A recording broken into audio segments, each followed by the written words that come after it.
नमस्कार बच्चों, मैं आपका सामाजिक विज्ञान विषय अध्यापक डी.के. गौतम आज आपके सामने शिक्षा निदेशालय राष्ट्रीय राजधानी क्षेत्र दिल्ली की वर्कशीट नंबर 4 जो आपके चैप्टर 1 संसाधन से दी गई है उसको लेकर आपके सामने आया हूँ। वर्कशीट नंबर 4 संसाधनों के संरक्षण की आवश्यकता से संबंधित है। इसमें क्या दिया गया है वो मैं आपको बताता हूं। मनुष्य अपनी आवश्यकताओं की पूर्ति के लिए संसाधनों का उपयोग करता है, उसका उपभोग करता है। संसाधन का अर्थ होता है बच्चों कि वैसे साधन जिनसे हम अपनी आवश्यकताओं की पूर्ति कर सकते हैं, अपने कामों को करने में उनसे लाभ ले सकते हैं, और संसाधनों को अंग्रेजी भाषा में रिसोर्सेज कहा जाता है। जैसे जैसे हमारी जनसंख्या बढ़ी है वैसे वैसे संसाधनों की मांग भी लगातार बढ़ती चली गई है, लेकिन लोगों ने अपने विकास और लालची प्रवृत्ति के कारण इन संसाधनों को अंधाधुंध रूप से इस्तेमाल करना शुरू किया है। जैसे वनों को काटना शुरू किया, खनन शुरू किया, जिससे कि हमारे प्राणी और वन्य जीवों का विनाश हो गया है। कागज बनाने के लिए भी बहुत सारे पेड़ों को काटा गया है, अतः कागज को हमें व्यर्थ नहीं करना चाहिए, उसको बचाना चाहिए, जितनी जरूरत हो उतना ही इस्तेमाल करना चाहिए। इसी तरह से पेट्रोल उत्पाद हैं, हमारे पेट्रोल का भी मनुष्य अत्यधिक दोहन कर रहा है। एक दिन जब यह खत्म हो जाएगा तब ना तो हमारे पास पेट्रोल बचेगा, और जो प्राकृतिक उपहार हमें जब मिले हैं जैसे पानी, वायु, इन सब को भी हम बर्बाद कर रहे हैं, इन सब को भी हम बेकार कर रहे हैं। तो हमें इन चीज़ों का विशेष रूप से ध्यान रखना चाहिए। तात्पर्य अब इसका यह है बच्चों कि दोहन से प्रकृति का मतलब हम अत्यधिक जो इस्तेमाल करते हैं उससे हमारी प्रकृति का शोषण होता है।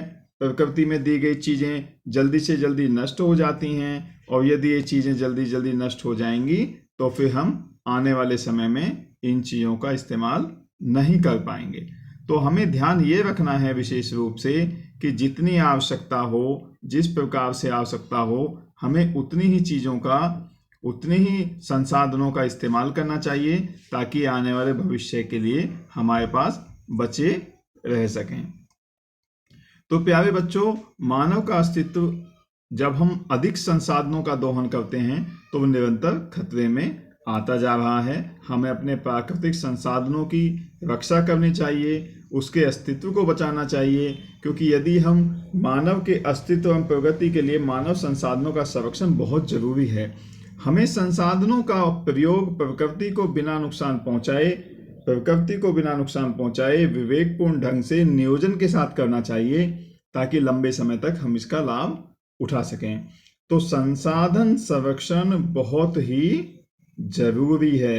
तो प्रत्येक बच्चे को ध्यान रखना है कि हमें संसाधनों का संरक्षण करना है, क्योंकि ये बहुत जरूरी है, और इसको उतना ही इस्तेमाल करना है जितनी की आवश्यकता है, उससे अधिक इस्तेमाल इसको नहीं करना है। तो पिक्चर दिखाई गई है बच्चे, आयशा घर की लाइटों के साथ इतनी सारी लाइटें जला के पड़ रही है, तो बताइए क्या ये उचित है? नहीं, ये बिल्कुल उचित नहीं है। आपको ऐसा कभी नहीं करना। दूसरी पिक्चर में दिखाया गया है कि टॉम अपने बगीचे के सूखे पत्तों को जलाता है। क्या सूखे पत्तों को जलाना उचित है? नहीं, ये भी बिल्कुल उचित नहीं है, क्योंकि इससे वायु प्रदूषण होता है। और ऊपर जो आयशा ने दिखाया गया है, इससे हमारा क्या है, प्रकाशीय प्रदूषण होता है। तीसरे चित्र में दिखाया गया है कि राहुल ब्रश करते समय नल को खुला छोड़ देता है। तो बच्चे आपको ऐसा भी नहीं करना, क्योंकि अपने आप में ये भी हमारा जल की बर्बादी है। जो जल हमें मिलता है वो आने वाले समय में उस तरीके से नहीं मिल पाएगा, क्योंकि ये सीमित चीज़ें हैं हमारे पास, हमें इनको व्यर्थ नहीं करना चाहिए। अब क्वेश्चन नंबर 1 पे आते हैं। तो प्रश्न नंबर 1 दिया है बच्चों कि सतत पोषणीय विकास से आप क्या समझते हैं? तो सतत पोषणीय विकास से हम ये समझते हैं कि हमें जितनी आवश्यकता है हम उन चीज़ों का इस्तेमाल करें, कम मात्रा में करें, आने वाली पीढ़ी के लिए बचा के रखें, अपनी आवश्यकता भी पूरी हो और आने वाले समय में हमारी जो भावी पीढ़ी आने वाली है उसके लिए भी वो चीज़ें बची रह सकें। जैसे पेट्रोल का इस्तेमाल हम गाड़ियों में करते हैं, वाहनों को चलाते समय हमें रेड लाइट पे अपने वाहनों को बंद कर देना चाहिए। संसाधन संरक्षण क्यों जरूरी है ये भी ऊपर हम आपको बता चुके हैं।